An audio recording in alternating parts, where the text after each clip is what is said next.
everybody. Thank you so much for being here today. This has been a wonderful few weeks as we've had Marilyn Dintenfass in our space. We are so grateful and honored to have your work here. It just has been joy. Everyone who's come in has just been filled with the vibrancy, the energy. She is founded internationally in public collections, including the Metropolitan Museum of Art, as well as the Houston Fine Arts Museum. She has twice been awarded a McIndow Fellow and has received an Individual Artist Fellowship from the New York Foundation for the Arts. She will be in conversation today with Natasha Schlesinger. Natasha is both an art historian and the founder of Art News. And she's a curator of the Surrey Hotel. She holds a master's degree in decorative arts and design from the Bard Graduate Center for Studies in Decorative Arts, Culture, and Design.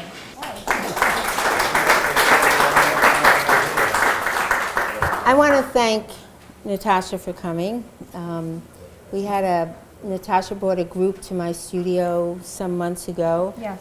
And mostly if somebody comes to my studio, they ask me to speak about my work. And Natasha was this rare person that came in and she spoke about my work. And she had done research and done her homework, and I was sort of standing there in awe of this person who was so articulate and so knowledgeable. I was so grateful. So thank you for coming. I really appreciate it. My thanks to you, because this is an opportunity for me and an honor for me to both present your work here, to have this conversation intimate and public at the same time. Sort of saying that it is always an opportunity and a pleasure for anybody who has a chance to ever visit an artist's studio, and if there are any artists here, I think that it's a real privilege for any lay person, or even a specialist to go and sort of be, inside the creative process, which it was for me to be and to take a group inside of Marilyn's studio. Not to mention the fact that she's in Chelsea, which is another rarity in New York, because most artists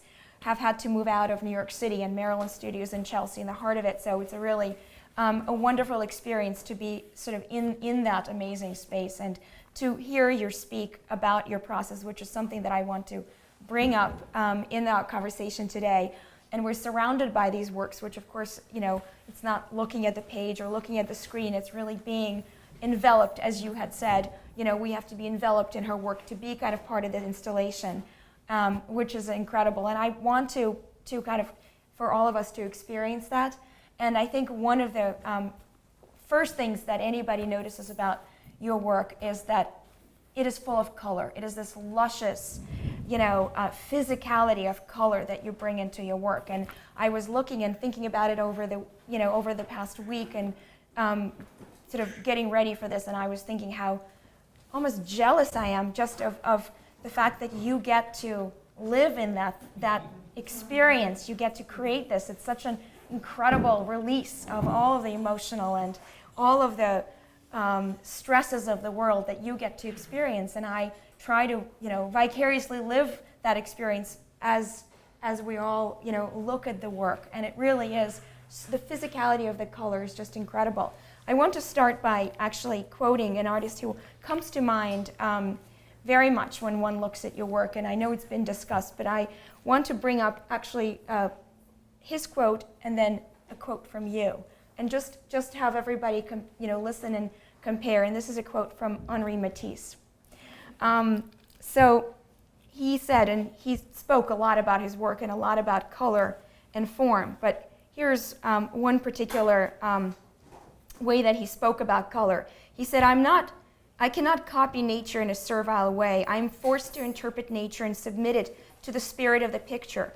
From the relationship I have found in all the tones, there must be result in a living harmony of colors, a harmony analogous to that of a musical composition. My choice of colors does not rest on any scientific theory. It is based on observation, on sensitivity, on felt experiences. And here's Marilyn's quote. Color is concrete to me. It has body and substance. It's tactile, and in certain important ways it has life. I think about colors and hold them in my mind the way I believe a composer thinks about notes and can hear them in his or her head without access to an instrument. I think about specific color nuance and how it can be made to affect and influence other colors.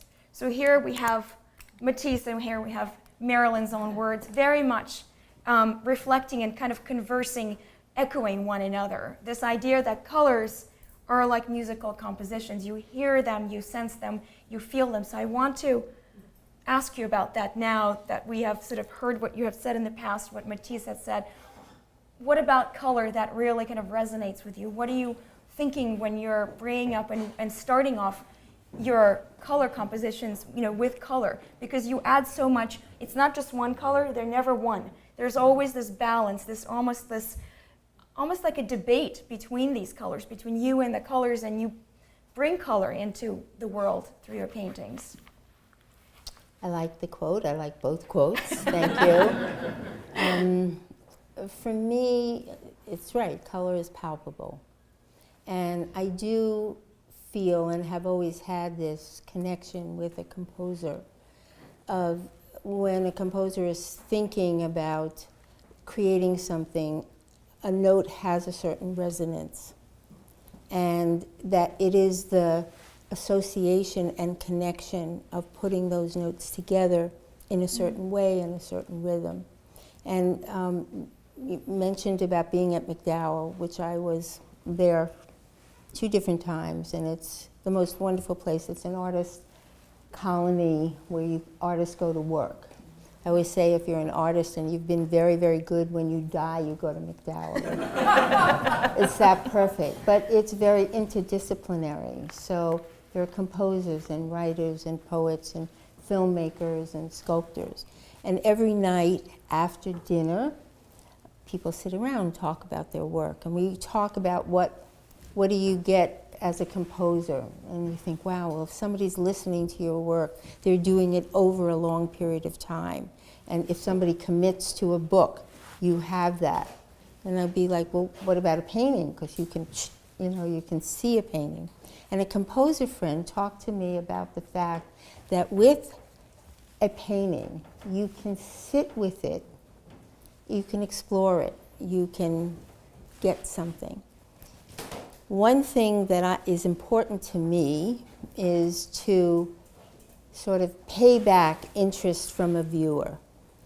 That these are not really paintings that you can see very, very quickly. Mm-hmm. And if somebody comes and commits to looking at it, there's a lot to see and it will pay them back. So the color for me is that combination of things. I think it's also probably very similar to a chef. When a chef is making a recipe, and how you can look at a recipe and that you're tasting it as you're putting it together. That's what happens to me with the paintings. And also the color acts as characters in a drama, because the paintings are all very narrative to me. And so the colors take on the mantle of a character in these novels that the paintings are. So how do you decide, to start with a blue or a purple, and how do you go from there to add the colors? Do they kind of have to, is it much more, based on your emotional response to them, or do the colors kind of play with one another? I always have a beginning in mind. Okay. And usually it's a color. I'm interested, or I made too many orange paintings and I really want to make something that's blue. So I start. And then you have to take time to look, because very often what I had in mind is not what comes through. And that is such a great part of being a painter, is that, I feel kind of terrible saying this, but I feel so lucky that I have created a universe that I can live in. Yeah. And guess what? I make all the rules. So I can say whatever I want. You can't put orange with blue, or yes, you can, or whatever. It really is a glorious feeling to be in charge of these paintings. And does every color, since just to kind of continue on the color notion, does every color have a specific significance for you, or does it change through time? Changes. Well, it also changes because it's useful in a certain way. I think it's the small paintings that are here are a good counterpoint to the large paintings. Do you want me to talk a little bit about them? Yeah, when I walked into your studio last time, green was dominant. Yeah. And you spoke about green, and green, sort of, there was almost nothing without the green. So at that point, why green? You know, why that specific color ran through most of that, you know, the work that you were working on at that point? I think I would say about that, you know, maybe it's like listening to a certain kind of music or a certain album that you love, and you're playing the music again and again until you're filled with it, and then you're ready to move on. And I think I feel that way at, you know, green. It has to be green. Orange happens to show up a lot too. Yeah. Well, this is And how do you do it? How do you actually, just if you can speak a little bit to the process of layering, because it's very specific, I think unique in a sense to you, or the way you have made it and work, the translucency of the colors, the way they overlap each other, and then they sort of turn into into a whole other, you know, color sense, right? You see what lies underneath, but then you see completely different color tonality arise from that layering. How do you actually create it? How does it work? Well, the transparency is really very key to my work, and this layering that I've done all the time. I mean, when it's interesting to realize that Homer and Cézanne, that were working about the same time, in their watercolors, they were layering colors over one another. But what Cézanne did is he carried that over into his paintings. And so he was really the first one that started thinking about layering colors over colors. And it's, you know, not that it's surprising, but it's certainly an artist that I studied for a long time. Right. And one of the things about doing that is that you need to have knowledge of where you're going when you start. And you have to plan for it. So it's kind of having a vision and then working backwards. And so, you know, it's very spontaneous. It's very mysterious. You know, it's Journey. It's essentially a journey. There's a place to start, and then you go someplace, and then you see whether that works or it doesn't work, and go on from that. And that idea of being in control, I get to choose whatever color I want, but also there's something happening beyond my control. So it's very planned and very surprising at the same time. So are all of these on the back wall, they're all done at approximately the same time, right? They have sort of a timeline to them, or how are you working on these smaller compositions? They're simultaneously, or kind of one follows the next? I work on lots of things at the same time. These, I started those. I broke my arm. I had a very, very, very bad broken arm and wrist, which kind of held me up for a while.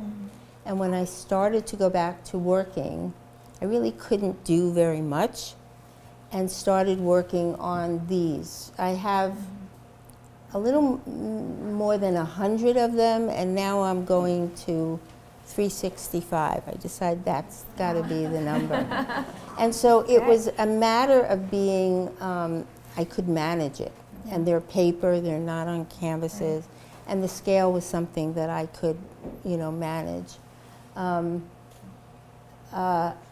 They exist in a way as, you know, if these are novels, those are poems or haiku or some meditation on what is a circle. Yeah.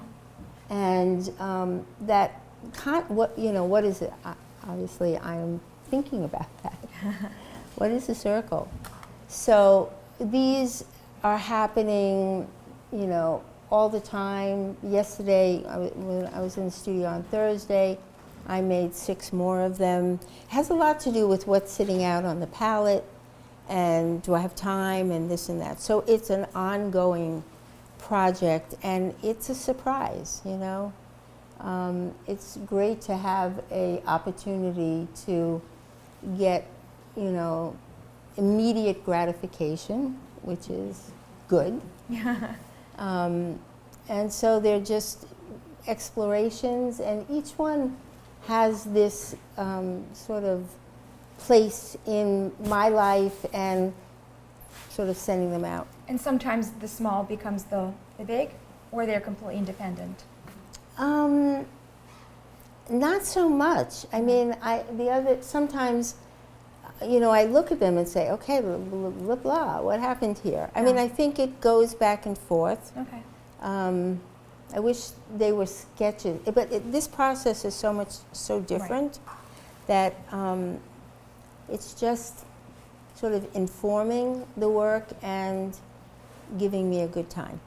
And I guess sort of to transition to the idea of the form, since you mentioned the circle, and I think particularly this body of work in this show is all about the circle. I mean, and this is something that you've explored for many, many years of your career, but you do embrace other ideas, the flowers that you have worked with, and sort of these kind of stripe or organic kind of longer forms. Linear elements. Linear, exactly, yeah. elements, which actually appear in some of these works as well. But the circle keeps coming back, and it happens to be my favorite geometric form. If people have their own favorite geometric forms, I think it's just such a universal, and it's been, in your work, it's been seen as, you know, the oculus and a breast and an orifice, and you know, and for me, a circle exists in so many different cultures. Islamic culture, you know, really sort of venerates it. Its continuity, its existence in general. It's about, you know, for me, it's about a woman as well. It really has no beginning, no end. It's continuity. It's a universe itself. And so I guess and what's interesting for me, particularly looking at these, but also at the larger ones, that sometimes your circles are complete, and sometimes they manage to get out. They sort of elbow their way out of that square. They, you know, it's not enough room for them. And I like that. There's a lot of, again, physicality to the circle. They have sort of a punchiness to them. So why a circle for you?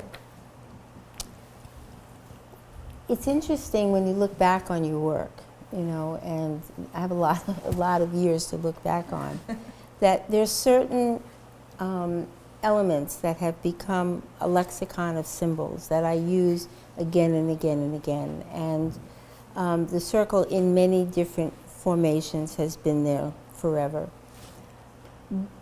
These works where the circle is kind of set, you know, it's more, you can see back there where the circle can be kind of organic and squished and playful. And these paintings, I'm calling these paintings Oculus 2.0 because in, I guess, this, maybe in 15 or something, 15, I think. yeah, when I had the first Oculus show of these size, scale, and format, but the inside was very, very different.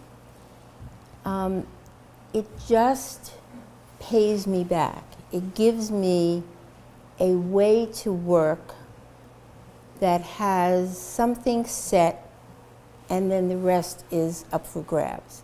And I like that. In all the work that I'm doing, I'm always looking for something that is not the same, that fights again, you know, drop dead gorgeous with the flowers that are beautiful but will kill you. And Yeah, definitely. I did all these, you know, paintings of the cars that have this idea of freedom and power, and candy with the, you know, beautiful candy, but people will then say, oh my God, I shouldn't have done that, you know, there's this emotional Guilt. reaction. The guilt.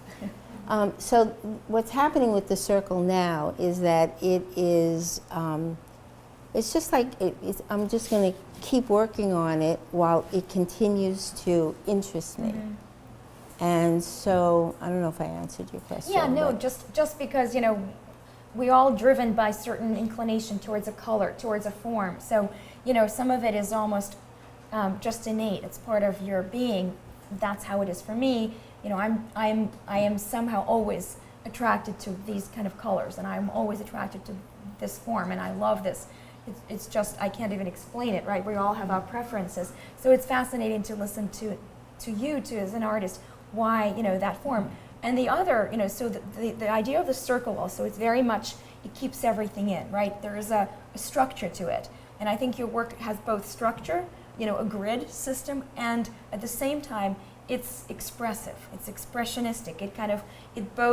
There's this tension that exists between that grid system that you talk about in your work as well, and artists such as Sol LeWitt or Agnes Martin have always appealed and influenced you.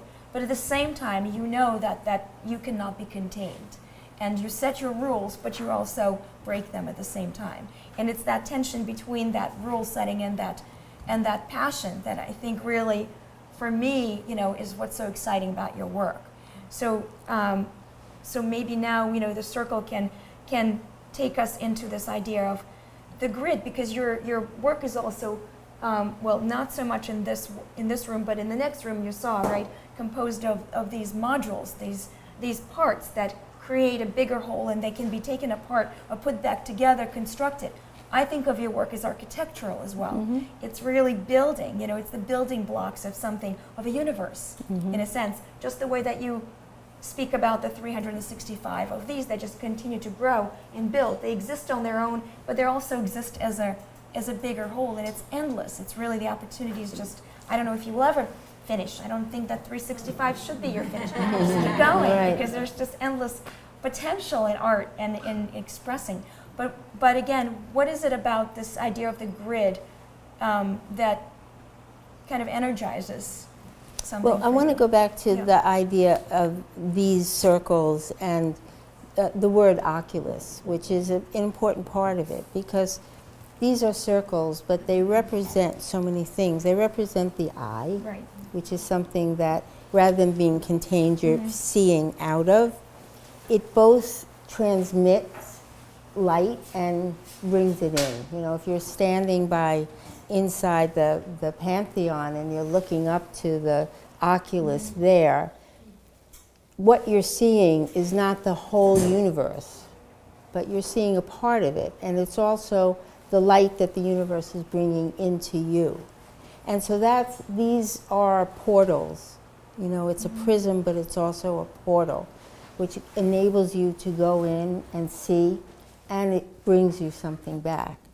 I'm actually So- thinking of I was just at MoMA this morning and last night, and one of the works I was looking at, it was Magritte.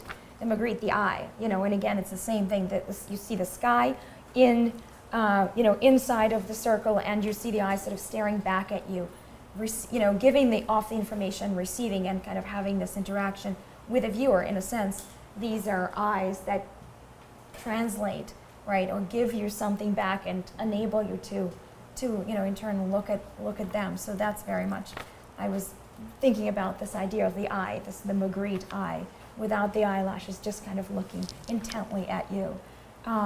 So that's, again, that provides that sense of structure, right? The eye kind of contained within that square in this case. But it's interesting because also in the work in the other gallery, you built from the various, one thing here is not like the other. It's that sort of game almost, that you're playing, everything is similar except for one. And why that one? Why within that modular, grid-like system, one kind of needs to burst out? Well, for a very long time, and continuing to now, this idea that things are not what they seem is a theme in my work. And at that time, many paintings that were constructed that way, with a three-part and something different. And that something different was very close to the idea of things are not what they seem. And experiencing that in life, in people, in all of our experiences. So this fourth part was an opportunity to tell a story that you weren't seeing someplace else. It was either something hidden or something that went against it or something enhances it, an annotation of that. And, you know, I've done many, many paintings like that. And I think, you know, there's a question, how do you move from one body of work to another? You know, how does that go? And it's mostly organically, you know, it's something that, you know, you don't know why. Something changes, you have to move there. And I think for me, the idea and scale of these new paintings, I actually just finished a painting in my studio now, which these are 77 by that's about 7 feet. So now I have a 9-foot painting, 9 by 9 foot, and I invite you to come and see it. It's very juicy. It's really good, and it's interesting how quickly the scale becomes like, it's not big enough. We need bigger. Yeah. I think I went off track of That's okay. what you were saying about how you move from one thing to another is mysterious. Yeah. You know, it really is. It's very organic. It's very non-linear. It's very non-verbal. The paintings that are inside are before 5 years or so before it, and those paintings were actually very much from our area here, very much from Garrison and Hudson Valley, of reacting to things that were very tactile that I could see. And the first painting there that's called Constitution, I think it's called Constitution Sanctuary. And we have this beautiful sanctuary. And when you go, there are these shapes. And it's a beautiful place. It's one of those experiences of just going, and as an artist, these shapes permeate my brain. And then you go back and paint something. I'm not sure that they look like them, but the feeling of that, you know, is there. And I think these paintings actually, from Oculus 1.0, which was more about macro universe and micro, these paintings and more from this series that are in the studio are more about tactile things of the earth. This one's called Quarry, and tidal pool and water and those kind of things. And it's interesting how, you know, what do we turn our attention to? All of a sudden, at one point, we're looking at something, and then something else comes into view. Either the lens opens, and you get a broader view, or it might close down to see something in that way. And these paintings are very visceral. They are. Absolutely. Very much, you know, palpable sensations of what I'm seeing around us. And as well as the sort of nature of the fragility of what's happening to our world. Something about holding on to our world, which doesn't seem as if anybody is caring enough, you know, to make what we need to make happen.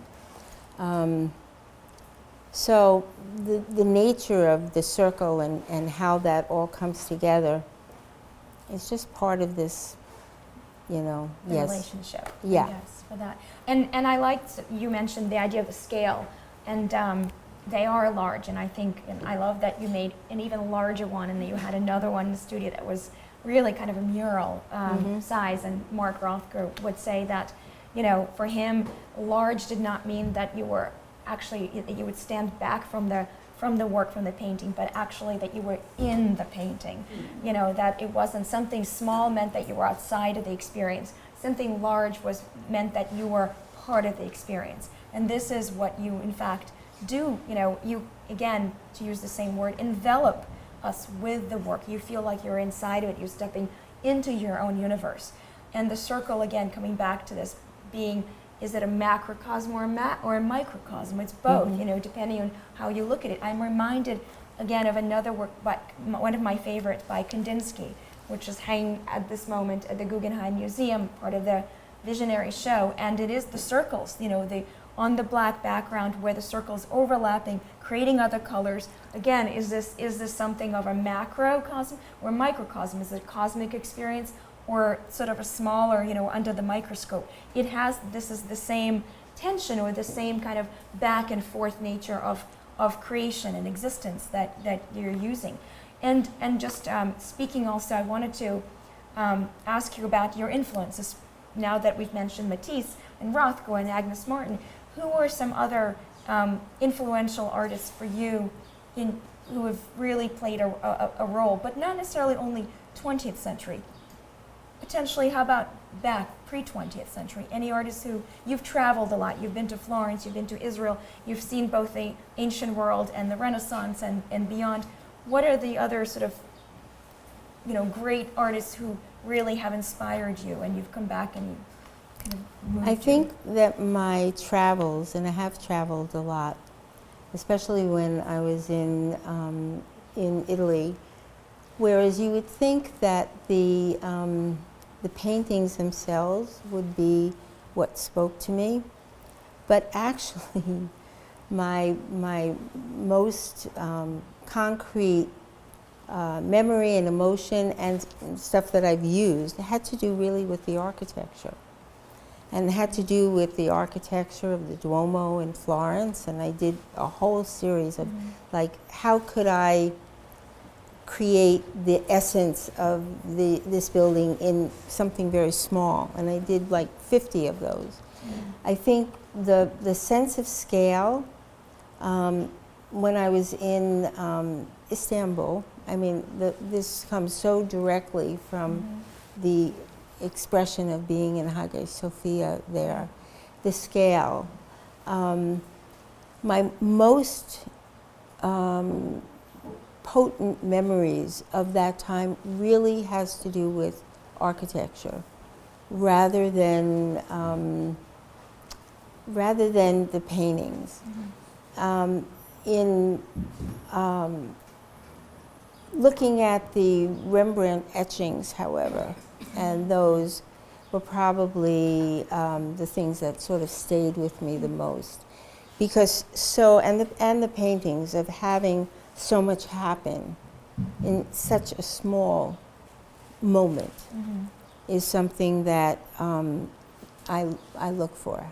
How can you say something very big, but by saying less, but make it have more?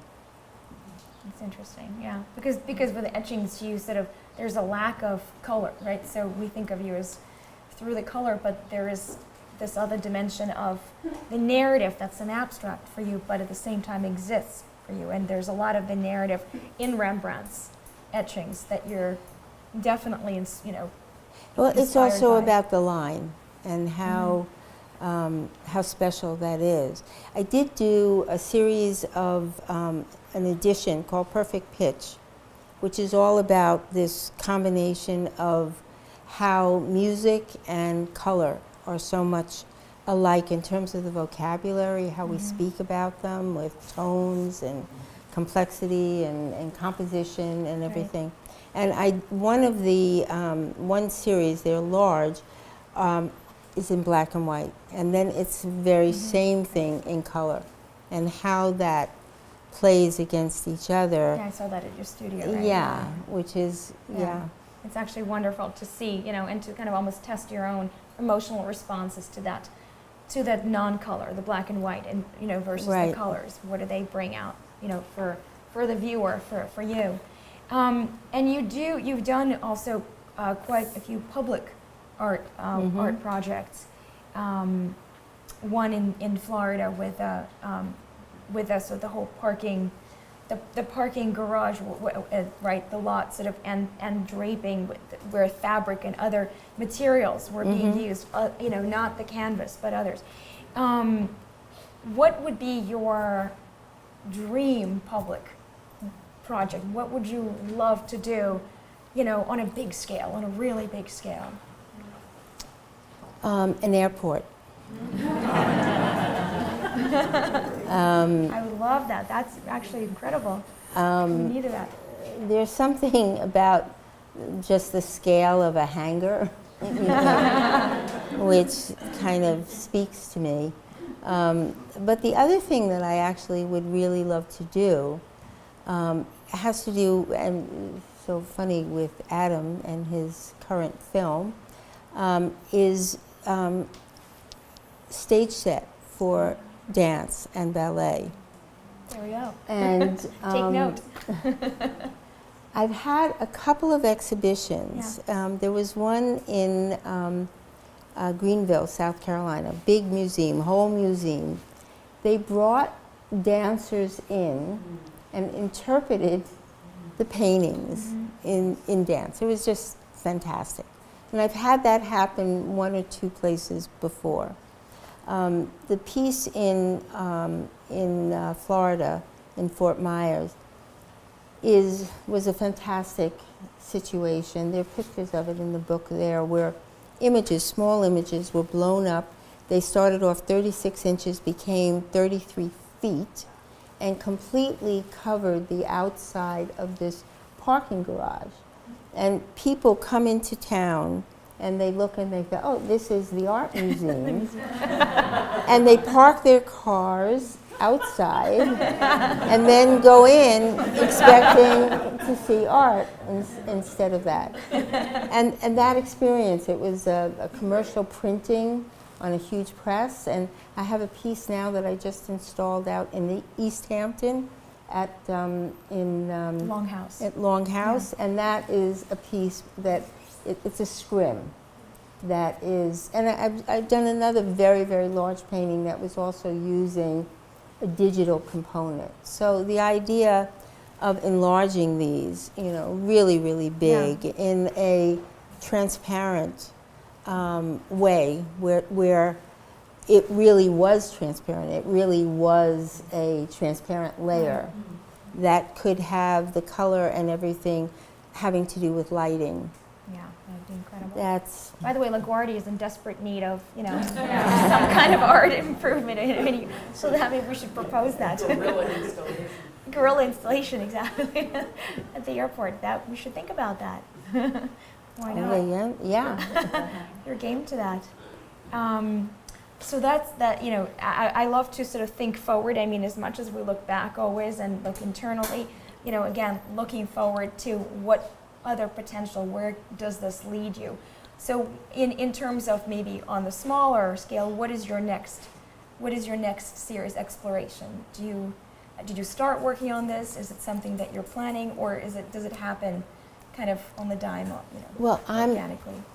totally in the middle of these paintings, and there's I think 6 more of this in the studio, and now I have these huge ones, and I've done more in the multiple going out like that. And I'm, I guess it depends upon what am I thinking about.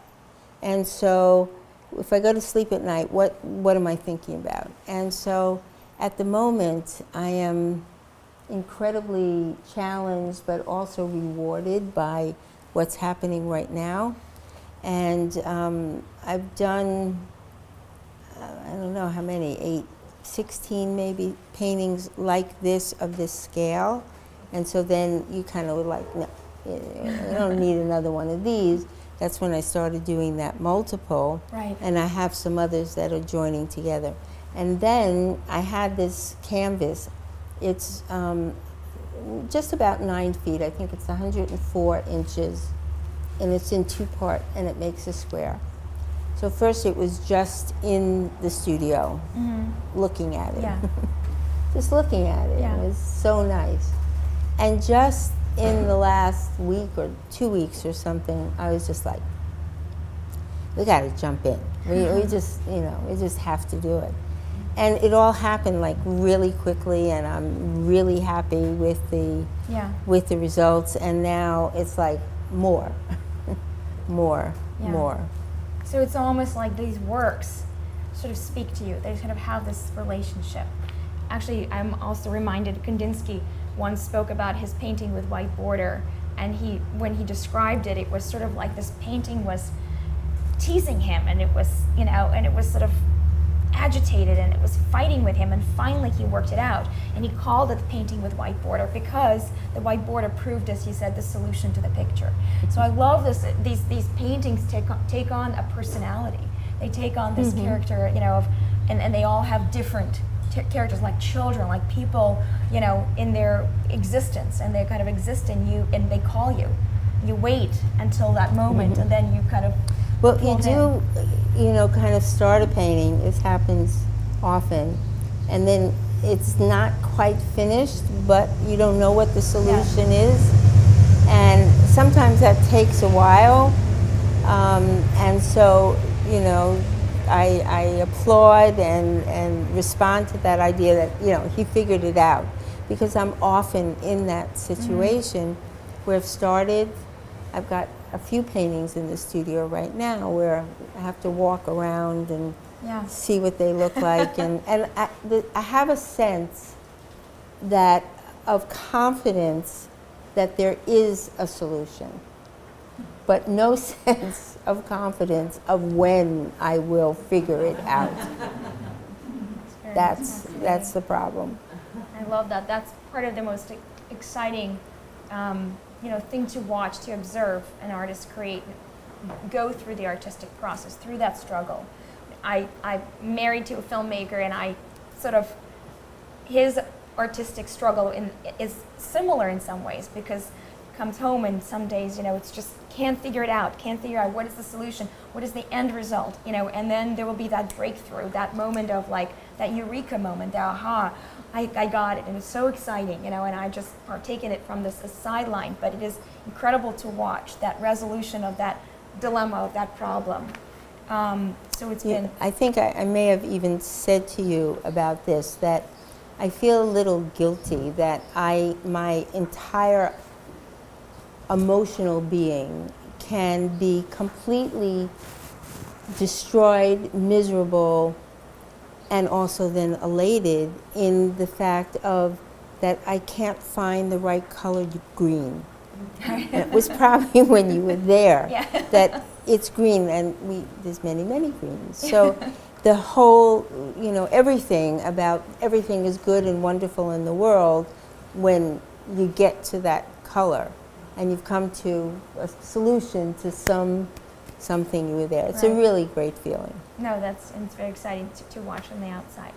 I wonder if we can open maybe the floor to any kind of questions that you guys might have, or if we talked it all out.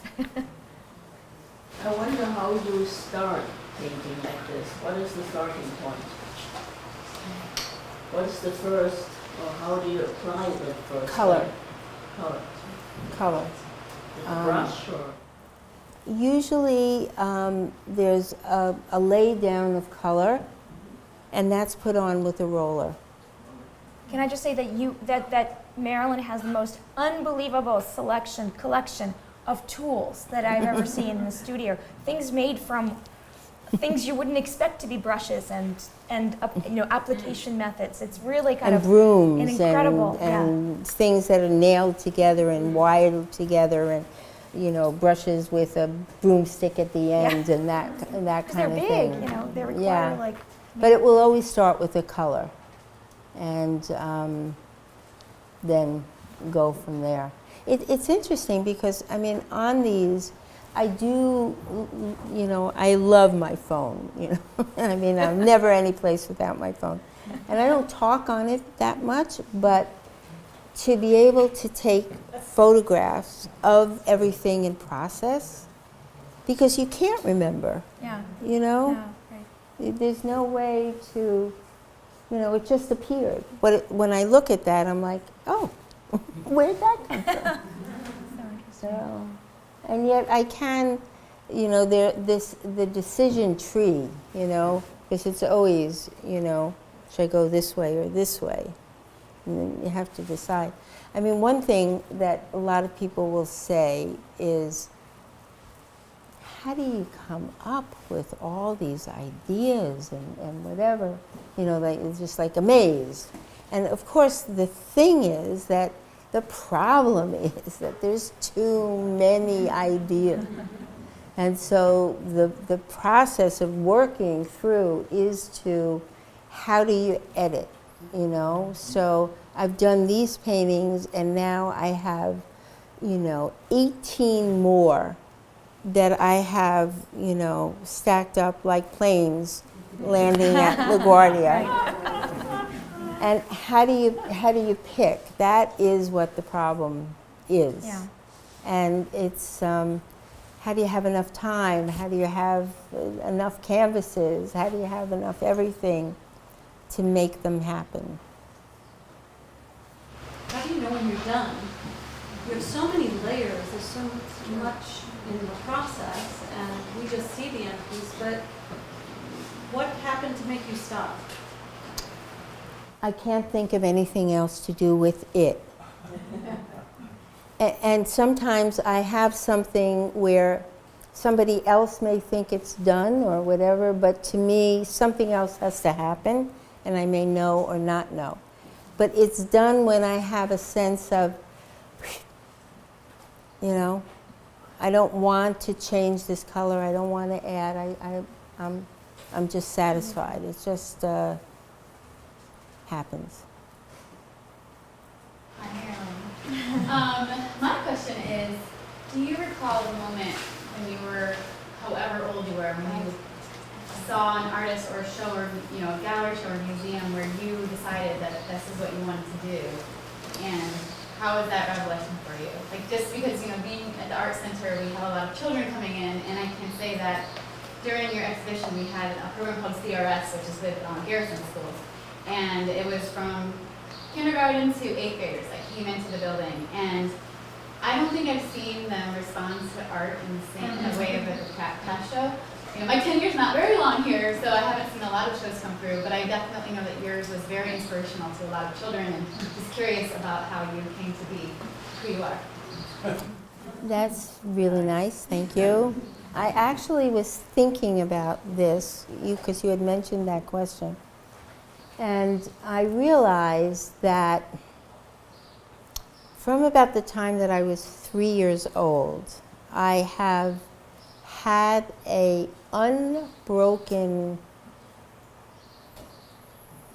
journey, for lack of a better, of art making in every configuration, at every age, in every area, unbroken. And, you know, I was thinking about, I was born in Brooklyn. We lived kind of across the street from the Brooklyn Children's Museum, which is a very special place. It was established like in the 1800s and has a, was encouraging science and art for kids, and I spent time there. And we lived in Brooklyn. Our parents took us, my sister's here, we went to BAM. We took dance classes at BAM, but my oldest sister was on TOE, but I couldn't do that, so I wasn't able to do that. But we had a very rich cultural, you know, childhood of a lot of family, you know, going to the library, going to the Brooklyn Museum, going into New York, going to Lundy's in Sheepshead Bay for eating clams, and my grandmother, who was kosher, would eat a grilled cheese sandwich. And but the idea of living in there and then being close to Manhattan was something that we were able to do. And so I don't think there's like a moment. It just was, that is who I was. But you also you spoke in earlier sort of interviews about when you were 4 years old, and maybe you remember it to be 8, you know, you had this special sense of color that you thought everybody else was imbued with, and then you came to understand, you know, between the age of 8 and 10 that no, that was your special gift, that you kind of almost in a, like that you, as you spoke about the music notes, that you saw things with color and you could change color at will. When you looked at something, you turned it around and made it a different color. That's a very artistic perception that most people I think are not imbued with. No, you're right. That's true. It's kind of like coming to the realization, which is a little bit odd, of like you're watching something on a color TV and somebody else is watching in black and white, but you're saying, oh, look at the puce, look at the, look at the lavender, look at whatever.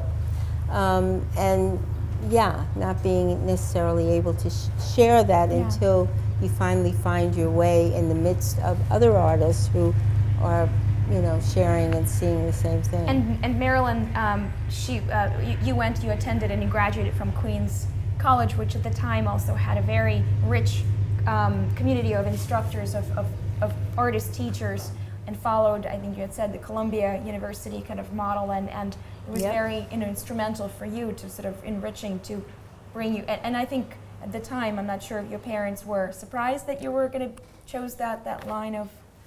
I think they were. I was kind of quiet about it. Yeah. And I think they were. And we did, at Queens College at that time, it was the plum job for, and I think it still is, for any, working important artist in New York, because it's so close. And Barbara Rose was my art history teacher, who was married to Frank Stella at the time, and invited us to her apartment, and he was there, and that was kind of cool. And I was the head of the art studies group, and we invited Larry Poons to come and speak, and he brought, I love that story. and he brought this weird guy with the white hair that was, in the back of the room, and got to meet this, strange fellow, and he was, who was he again? Andy, they called him Andy Warhol. When I was in college, I was going to Sidney Janis Gallery. I was exploring things. And I think growing up, where I grew up, and the sort of environment made me feel like I was part of a cultural society that was expansive. And that was a good feeling. Yeah. That was a good feeling to have. Anyone else?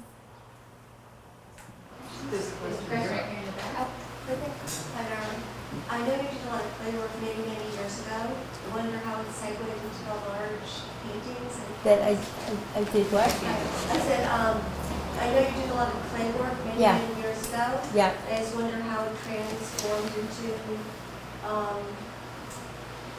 Well, it's actually the reverse, in that I was a painting major in college. I never studied ceramics at all. It was not part of, my artistic vision or whatever. But then I sort of discovered porcelain, which was this nice white clay that you could roll it out. And I wanted to not just paint something, but build it. And touch it and make it happen. And so I worked in ceramics for many years. Everything I made was layered, was flat, was hung on the wall, was colored, was all of those things. And I think at the time, the idea of being able to touch it and build it was something that I wanted to do. Ultimately, I learned how to do it this way, that has the same satisfaction for me in terms of building and layering and having it be tactile. And so it kind of went from doing something that was painting into sort of building something back into painting. And it's interesting to look at all the work that was done, and I did do many, many things and large things. They're paintings, and they're slabs of clay that are stacked up on each other. They just weren't transparent. Now they're transparent. And you've explored other mediums as well, film and video, sort of, and technology Yeah. as well. So for you, it's Yeah. are you planning at all to delve into that, or are you for the moment painting is the sole focus? I think that the thing that is constant throughout all of this is that I have a very strong affinity for process. Mm-hmm. And I like things that take place over time. Mm-hmm. And all of these things, and the way that I make the paintings, are not just, painting. It's a process. Right. And printmaking, which is something, I'm very Right. involved with. And ceramics and even film with you're building something. And so I think any of these things that involve this idea of has a kind of technical or a scientific aspect to it. I did an exhibition early on that was called Porcelain Progressions. It was kind of like a stop action camera with these things moving. Those are the things that just interest me. Having time to reflect, and these kind of are like that too. They're not actually in a progression, but this idea, here's a thought, here's another way to look at it, another way to look, Right. even another way. And they become sort of their own story. Yeah, time action, time stop. Well, are there no other questions? Then I think we have a wrap.